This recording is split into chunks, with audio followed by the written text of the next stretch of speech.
Essa é a aula 8 do curso de Redação Entre Linhas e é uma aula importante para todos, porém ela vai ser mais proveitosa para os alunos que prestam FUVEST.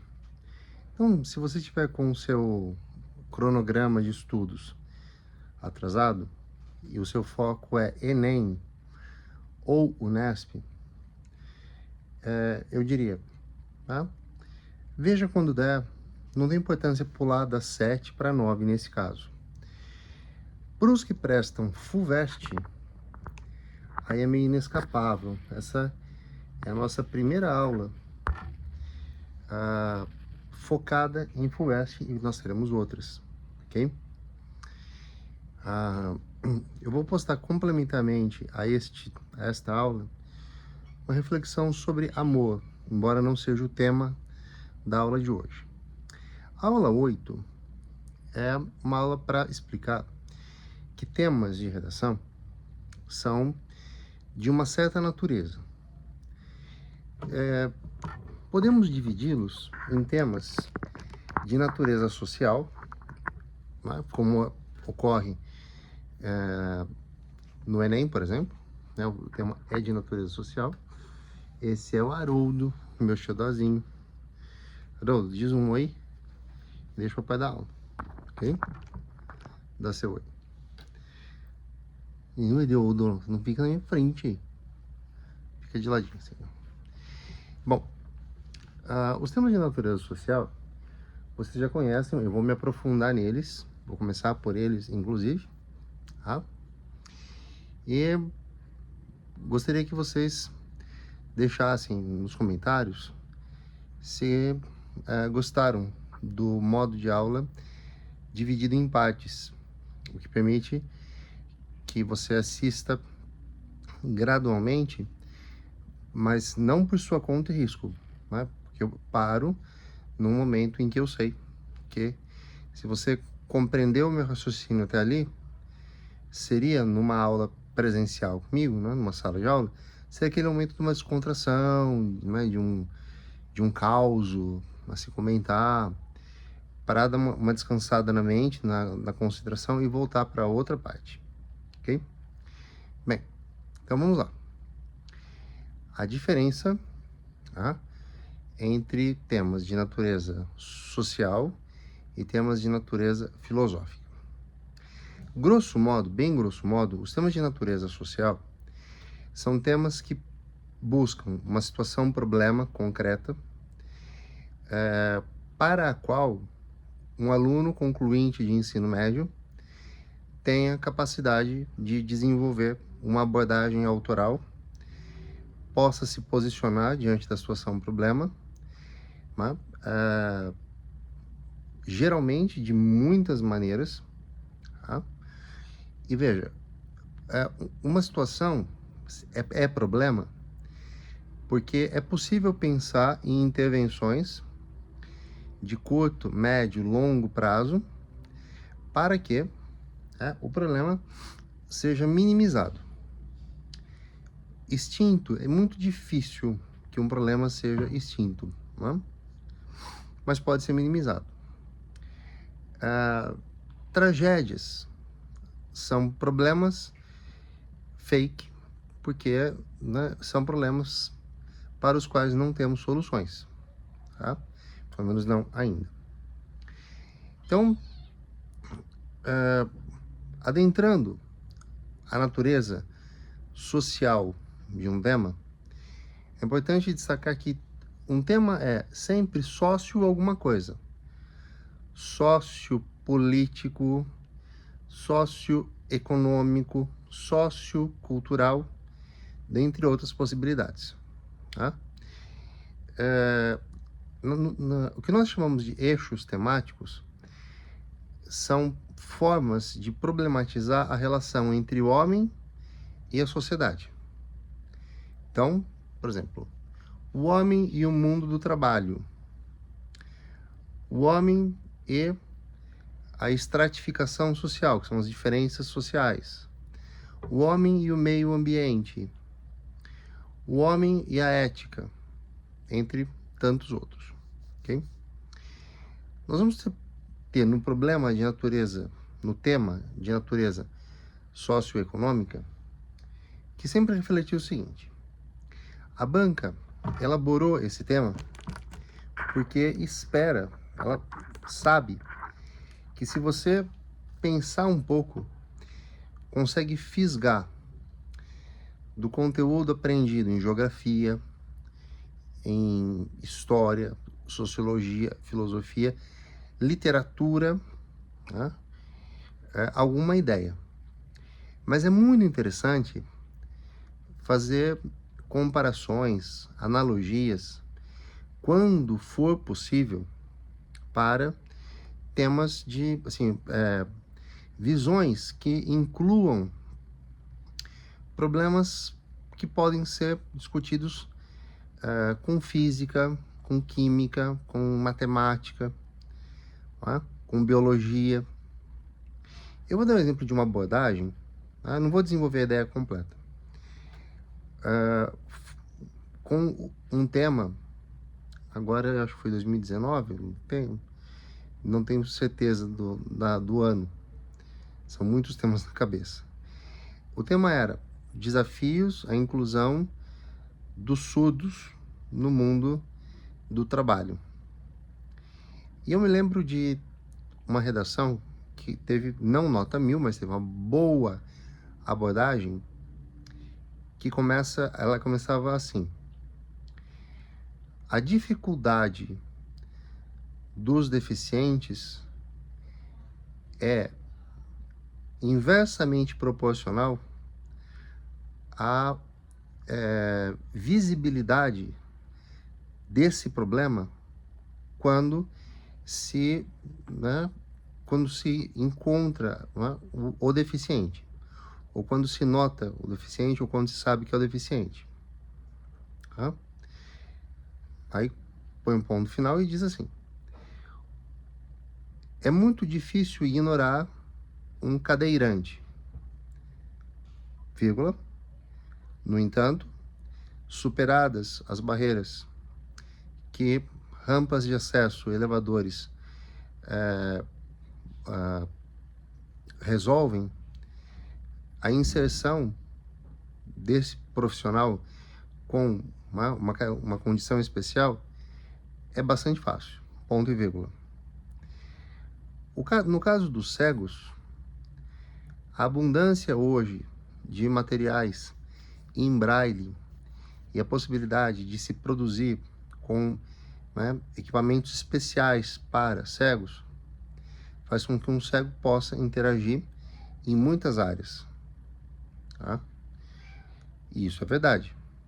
Eu tive alunos cegos que, né, tinham uma maquininha de escrever que dava grande agilidade a eles. Eles também usavam o recurso de gravar a aula, tá? Mas para que vocês quisessem acompanhar o meu raciocínio, podiam fazer assim. Já tive alunos cadeirantes também. Em 27 anos de carreira, tive um aluno surdo, que causou, né, uma situação, porque a escola não tinha, era uma faculdade, tá? Não tinha, não tinha um intérprete de Libras. Hoje, né, existem pesquisas em tecnologia para criar uma espécie de tradutor que usa um avatar para fazer essa interpretação, mas está ainda distante, né, de ser mercadológico. É muito difícil entender essas complexidades. Bem, aí vejo. A ideia do inversamente proporcional vem da matemática. Vem da metalinguagem matemática. E isso é verdade. Tive muitos alunos cadeirantes, tive poucos alunos cegos e um aluno surdo. Então, isso dá uma dimensão de quais são os desafios a serem superados.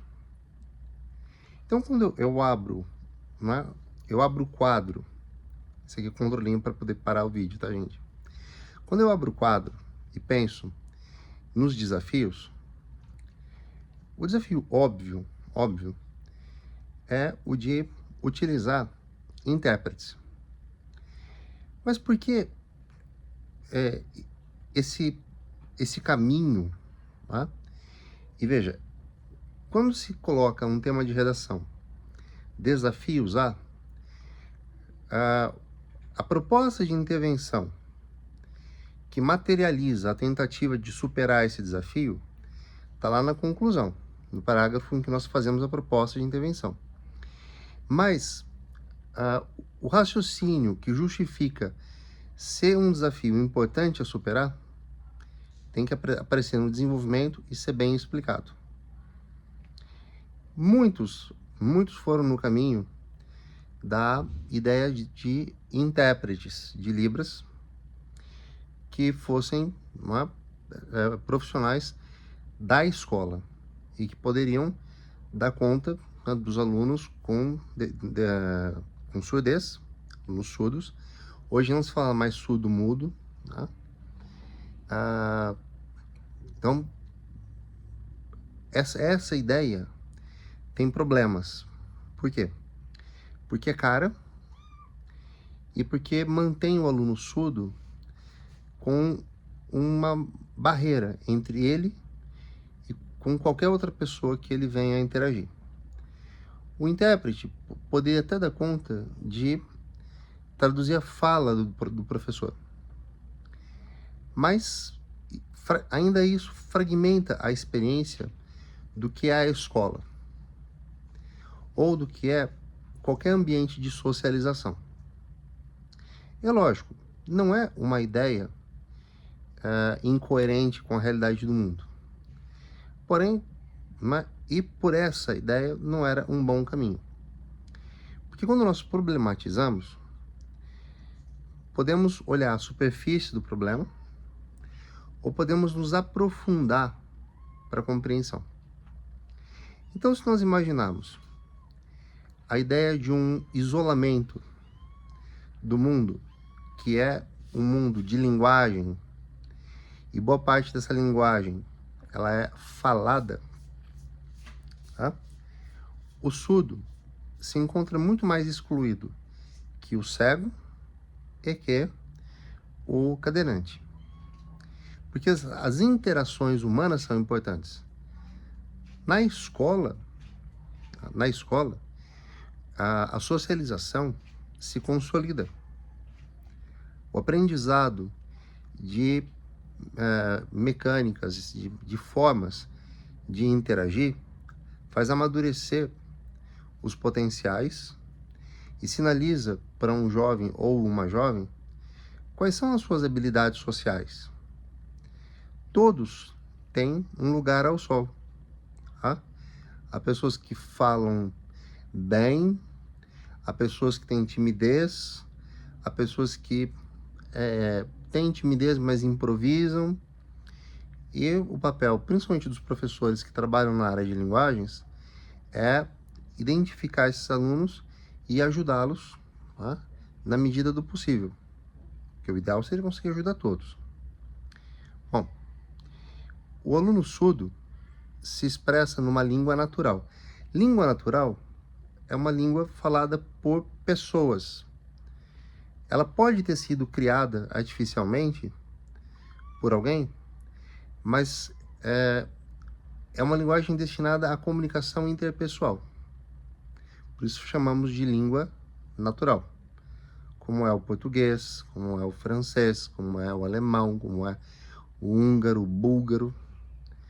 Uma língua não natural é uma linguagem de programação, por exemplo, porque ela não se destina à comunicação entre pessoas.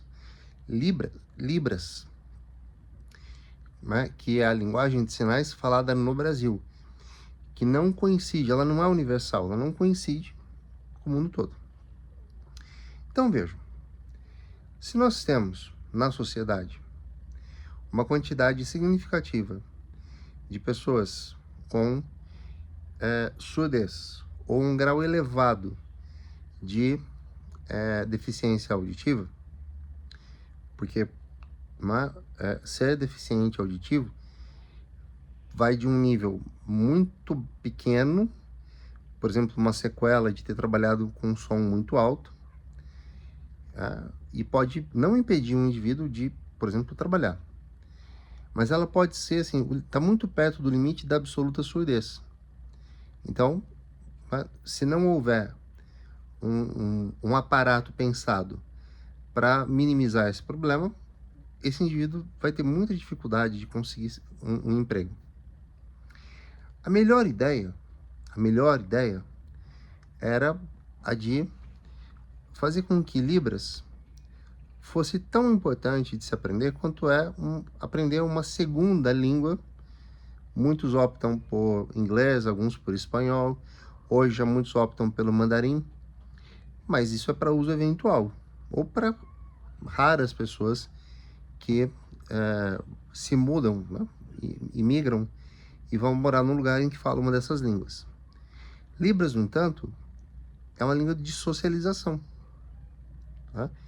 E a ideia, inclusive, se justifica porque ela cria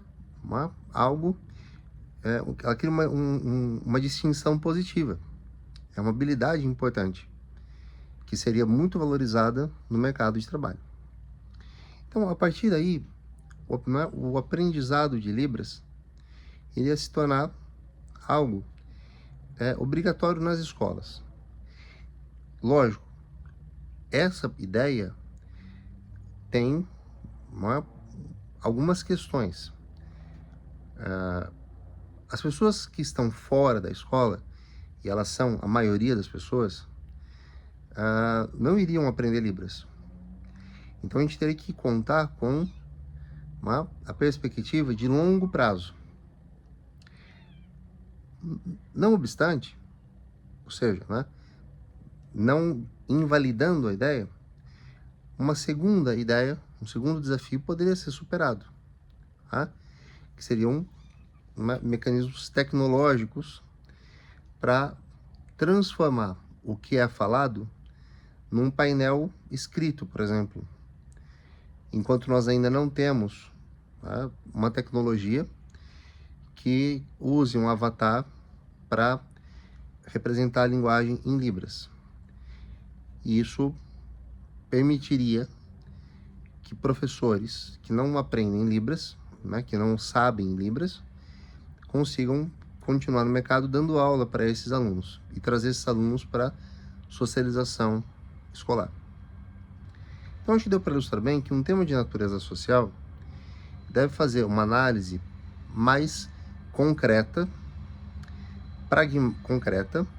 pragmática e realista. Por que realista? O contexto é sempre o contexto brasileiro. Quando nós tivemos em 2011 a discussão sobre efeitos da implantação da lei seca no Brasil, corrigi algumas redações, provavelmente de pessoas que viram o mesmo programa sobre álcool e trânsito, discutido o problema em realidades diferentes. No Canadá, por exemplo, um indivíduo que é autuado com álcool no sangue, dirigindo, ele passa por um processo terrível, mas pode voltar a dirigir, desde que ele aparelhe o automóvel que dirige com uma chave de ignição que depende de um etilômetro. Então ele tem que soprar, identifica que está sóbrio, o carro liga. Ele não liga de outra forma. E é crime gravíssimo aí para ter cadeia e uma penalidade financeira alta e a perda, assim, para sempre do direito de dirigir, se ele pedir para que alguém sopre a fim de que ele dirija. Há mais países que praticam isso. Pois bem, isso é fora da realidade brasileira. É uma forma de incoerência externa. O texto está incoerente com o mundo em que nós vivemos. Bem, para que não fique maçante, Do ponto de vista da definição de um tema social, fechando o quadro, ele traz uma problemática que deve ser analisada com cuidado, buscando trazer exemplos, repertório também, conhecimento de casos semelhantes, e isso abre uma pequena janelinha para que eu diga: não pensem só na vida de vocês. Reflitam sobre todas as vidas e todas as realidades em nossa sociedade. Para o Enem, isso é fundamental. Tá? Eu brincava com os meus alunos no cursinho dizendo que o vestibulando transita numa estrada em que, olhando para frente, ele tem a lousa, ele tem o professor, ele tem a apostila, ele tem o caderno das anotações e tudo mais. E ele pode só olhar para frente. Agora, se ele não abrir a janela desse carrinho e olhar para os lados, ele vai ignorar as questões sociais que vão cair no vestibular dele. E isso faz com que muitos alunos que estão em escolas de excelência de ponta obtenham resultados incompatíveis com os outros resultados das outras provas, o que gera uma grande frustração, porque eles estudaram redação, tá? Mas esperando que o tema que caísse fosse um tema que eu tivesse o condão, tivesse o poder divinatório de dizer a ele qual era. Então, ele se preparou com base nos temas sociais que eu achei relevantes. Claro, tenho meus palpites sobre temas? Tenho, falaremos disso mais adiante. Tá? Mas não passam de palpites. Tá? Não se pode esperar que um professor acerte o tema que vai cair. E é até um pouco perigoso mencionar isso. Tá? Eu me lembro do ano em que se discutiu redução da maioridade penal, e num curso de redação, né, em que eu trabalhava com material que não era o meu, havia uma discussão ampla sobre redução da maioridade.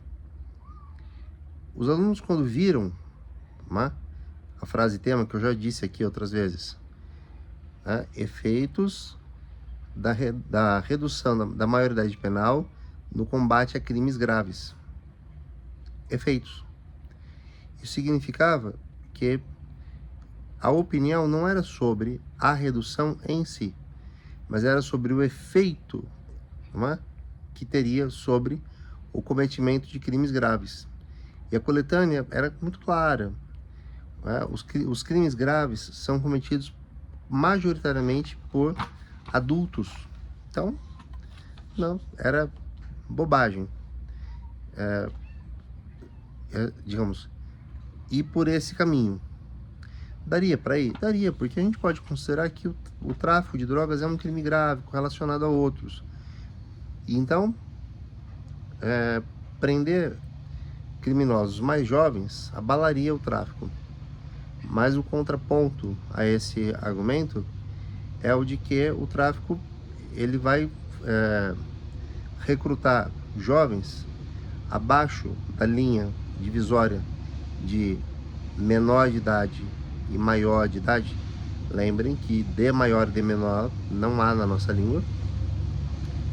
O criminoso já vai recrutar no grupo que tem menos chance de ser apenada. Esse som é do trem, tá, gente? Eu moro perto da linha do trem. Enfim, espero que tenha ficado claro. Só para fechar, muitos nessa prova, que foi uma prova Unesp meio de ano, se posicionaram criticamente quanto à redução e não só quanto ao efeito, o que gerou o chamado tangenciamento temático. Tá? Lembra do ovo frito? A clara com a gema no meio, a clara é o assunto grande. Naquele caso, segurança pública. A gema era o recorte temático. Efeitos da diminuição da maioridade penal. Então a abordagem, imagina uma linha cruzando assim, né? Esse ovo, ela toca no limite, ela toca na película que envolve a gema, mas não adentra a gema, como se espera de uma redação que dê conta plena do tema social, ok? Então, encerramos a discussão sobre o tema social, mas voltaremos muitas vezes, sempre que fizermos temas que tenham essa natureza, ok? Então, aguardem a segunda parte.